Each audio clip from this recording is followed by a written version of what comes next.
इस तरह कलयुग के दोष देखता और पृथ्वी पर विचारता हुआ मैं यमुना जी के तट पर पहुंचा, जहां भगवान श्री कृष्ण की अनेकों लीलाएं हो चुकी हैं। मुनिवरों सुनिए, वहां मैंने एक बड़ा आश्चर्य देखा। वहां एक युवती स्त्री खिन्न मन से बैठी थी।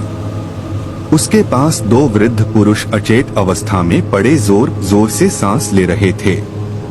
वह तरुणी उनकी सेवा करती हुई कभी उन्हें चेत कराने का प्रयत्न करती और कभी उनके आगे रोने लगती थी।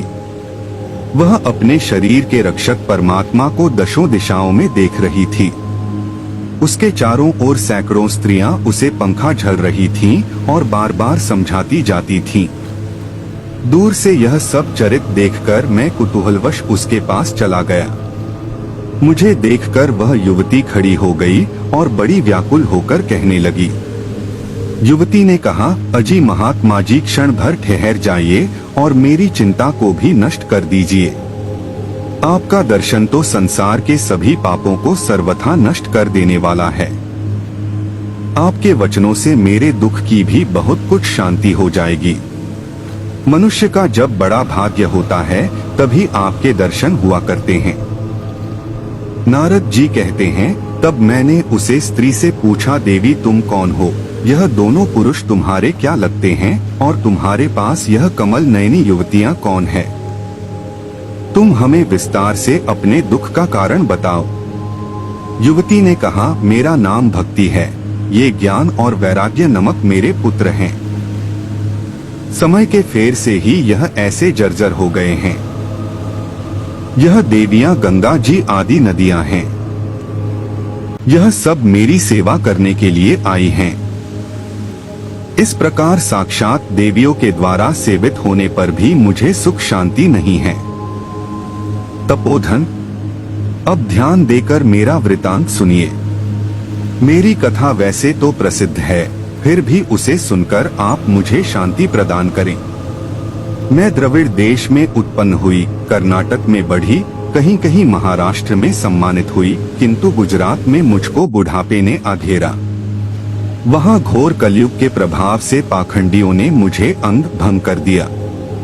चिरकाल तक यह अवस्था रहने के कारण मैं अपने पुत्रों के साथ दुर्बल और निस्तेज हो गई। अब जब से मैं वृंदावन आई, तब से पुनः परम सुंदरी स्वरूपवती नवयुवती हो गई हूँ। किंतु सामने पड़े हुए ये दोनों मेरे पुत्र थके मांदे दुखी हो रहे हैं। अब मैं यह स्थान छोड़कर अन्यत्र जाना चाहती हूँ। ये दोनों बूढ़े हो गए हैं, इसी दुख से मैं दुखी हूँ। मैं तरुणी क्यों और ये दोनों मेरे पुत्र बूढ़े क्यों? हम तीनों साथ साथ रहने वाले हैं, फिर ये विपरीतता क्यों? होना तो ये चाहिए कि माता बूढ़ी हो और पुत्र तरुण। इसी से मैं आश्चर्यचकित चित्त से अपनी इस अवस्था पर शोक करती रहती हूँ। आप परम बुद्धिमान एवं योग निधि हैं, इसका क्या कारण हो सकता है, बताइए। नारद जी ने कहा, साध्वी, मैं अपने हृदय में ज्ञान दृष्टि से तुम्हारे संपूर्ण दुख का कारण देखता हूँ। तुम्हें विषाद नहीं करना चाहिए। श्रीहरि तुम्हारा कल्याण करेंगे। सूत जी कहते हैं, मुनिवर नारद जी ने एक क्षण में ही उसका कारण जानकर कहा। बोलो सच्चिदानंद भगवान की जय हो। जगदिया चौथा वाली मैया तेरी सदा ही जय। अपने अपने गुरु महाराज की जय हो। माता पिता की जय हो। सनातन धर्म की जय हो। गौ माता की जय हो। जय श्री कृष्ण। राधे राधे।